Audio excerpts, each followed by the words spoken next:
En tiempos convulsos, en que termina un ciclo político de cerca de 50 años, o sea, desde septiembre de 1973, en las que, entiendo, el país intenta darse nuevas reglas y establecer relaciones entre nosotros y con el Estado distintas, en medio de la redacción de la ley fundamental, o sea, de la Constitución, muchos se están preguntando, ¿qué es eso?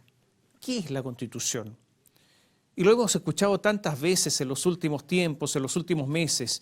Es el instrumento que regula el funcionamiento del Estado, con sus poderes, equilibrios, mutuas fiscalizaciones, el llamado equilibrio de poderes y la relación de ese Estado con nosotros, con los habitantes, con sus derechos fundamentales, nuestros derechos fundamentales y la forma de resguardarlo y también con nuestros deberes. Esa es una Constitución y sus objetivos. Pero es más que eso. La Constitución es un instrumento de paz, para que no nos andemos agrediendo, para resguardar nuestros derechos, por ejemplo, y no estemos permanentemente solucionando nuestros asuntos al gusto nuestro. Hay que preguntarse por qué hubo, no bronca, sino que odio en los años 70 y en la represión que se produjo después del golpe de Estado de 1973. Algunos dirán que fue la Guerra Fría y la doctrina de la seguridad nacional, pero posiblemente tanto como eso fue la constante vulneración de la propiedad. Partió con la reforma agraria, en que se expropiaba sin en la práctica pagar una indemnización. Desde ese punto de vista, la reforma agraria fue un robo. Siguieron después de la reforma agraria o junto con ella las tomas, que siempre son violentas, tomas de predios y tomas de empresas, y la posterior nacionalización incluso de muchas empresas grandes y pequeñas. La rabia de quien le quitan lo suyo, muchas veces de quien sacrificó su vida por eso, ese despojo explica, pero no justifica, insisto, no justifica a tantos civiles que acompañaron a militares en la represión y a otros tantos que se alegraron por la represión. Cuando alguien es robado, siente rabia y nacen esos deseos de venganza o de hacer justicia por la propia mano, por cuando la otra no existe. Son las constituciones las que desde el sentido común deben evitar todo esto. La Convención Constitucional aprobó reconocer el derecho de propiedad. ¿Qué es una expropiación? Cuando a usted le quitan la propiedad. Técnicamente es una venta forzosa. A usted lo fuerzan a vender, lo obligan a vender. A usted lo obligan a vender aunque no quiera vender, por eso lo obligan. Si lo obligan, al menos que le paguen lo que vale, ¿no? La Convención aprobó que será la ley la que determinará los criterios para definir el justo pago, su forma y oportunidad, debiendo considerar tanto el interés público como del titular. O sea, cualquier mayoría simple, porque en esta Constitución ya no habrá leyes de quórum calificado o leyes orgánicas constitucionales, o sea, cualquier mayoría simple podrá determinar la forma de determinar el cuánto, ya no considerando el valor, el precio de mercado, lo que vale, o sea, considerando un interés público que, como usted comprenderá, es imposible determinar en forma objetiva. Se propuso por algunos convencionales que se pagara como se hace hoy, o sea, con valor de mercado, lo que vale, en forma previa y al contado. Pero esto se desechó. Entonces, hay un amplio espacio para que haya un robo. Esto ya ocurrió en Chile, por eso suenan las alarmas y por eso hay muchos que invocan que no se deben repetir los errores del pasado. Se ha resuelto también que ya no habrá propiedad sobre las concesiones cuando se trate de bienes comunes. Y comienza la discusión sobre las concesiones de las autopistas, las concesiones sobre la minería, los derechos de pesca, las concesiones de mar o de fondos de mar, las concesiones televisivas o las concesiones radiales. O sea, la propiedad existente se terminaría in actum cuando comience a regir la nueva Constitución. Hay una discusión similar sobre las AFP, la propiedad de los fondos en el sistema AFP. todos sabemos que el sistema de AFP está hecho en base a cuentas individuales. Si bien su objetivo es la jubilación, si alguien muere, por ejemplo, y quedan fondos, esos fondos son para los herederos, justamente porque hay propiedad sobre esos fondos, en este caso de la persona que murió. Los abogados dirán el causante. Esa fue la razón por la que muchas personas consideraron que tenían derecho a sacar su plata de esos fondos.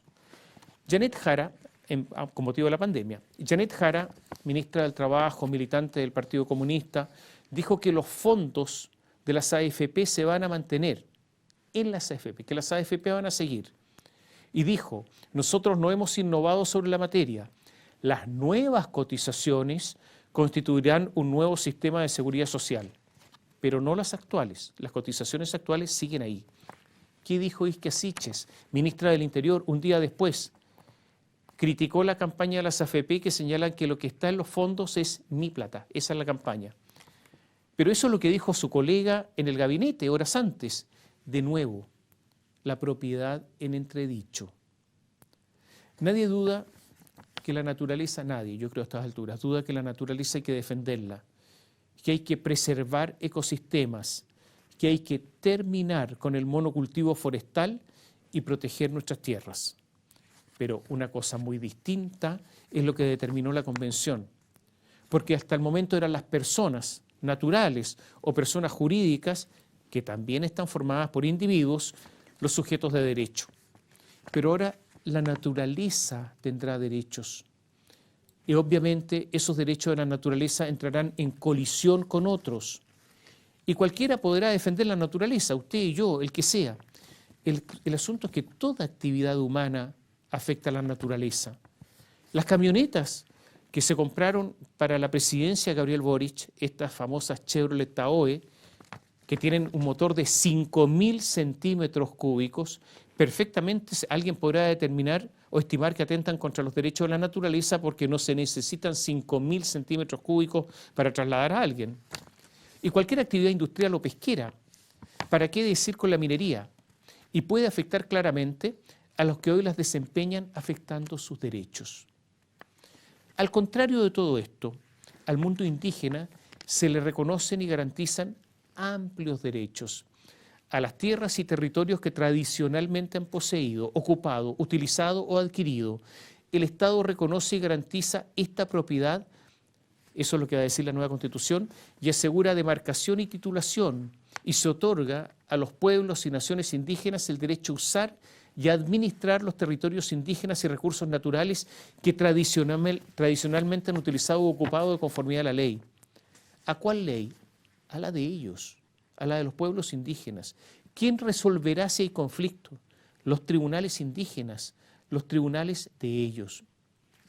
Y agrega, esto ya está aprobado en la nueva Constitución, que los pueblos indígenas tienen el derecho a la reparación de las tierras, territorios y recursos que hayan sido confiscados, tomados, ocupados, utilizados, transferidos o dañados sin su consentimiento, y la restitución constituirá el mecanismo preferente de reparación, que será considerada siempre esta reparación de utilidad pública y social, con el límite de nuevo del derecho a la naturaleza y, algo nuevo, de la función ecológica de la propiedad. El artículo habla de los territorios que hayan sido confiscados, o sea, pueden ser todos los territorios. Hay que recordar que ya está aprobado, por lo que va a estar en el texto constitucional, que los pueblos indígenas, en virtud de su autodeterminación, tienen derecho a la autonomía y autogobierno, al reconocimiento de sus tierras, territorios y autoridades.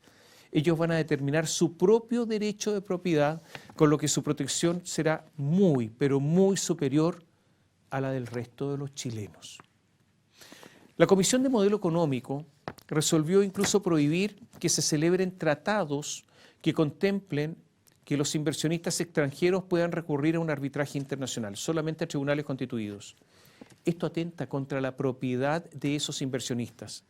Y como existen fundadas razones que el nuevo Sistema Nacional de Justicia chileno se va a politizar, ya que el nombramiento es de mayoría política, nada asegura que la garantía de esos derechos de propiedad de los inversionistas estén garantizados. Todo lo ocurrido sucede después de un largo proceso de construcción en el país. Ahora estamos redactando una Constitución que será así como va la cosa, de las más extensas, de las más largas y pormenorizadas del mundo. Algunos dirán un verdadero mamotreto. Daría lo mismo si es que sirve de instrumento para la tranquilidad para todos y que su aplicación no derive en odio y resentimiento, en inquina o en simple sed de venganza. Porque si eso ocurre, la Constitución no será instrumento de paz, sino que podría ser causa de guerra.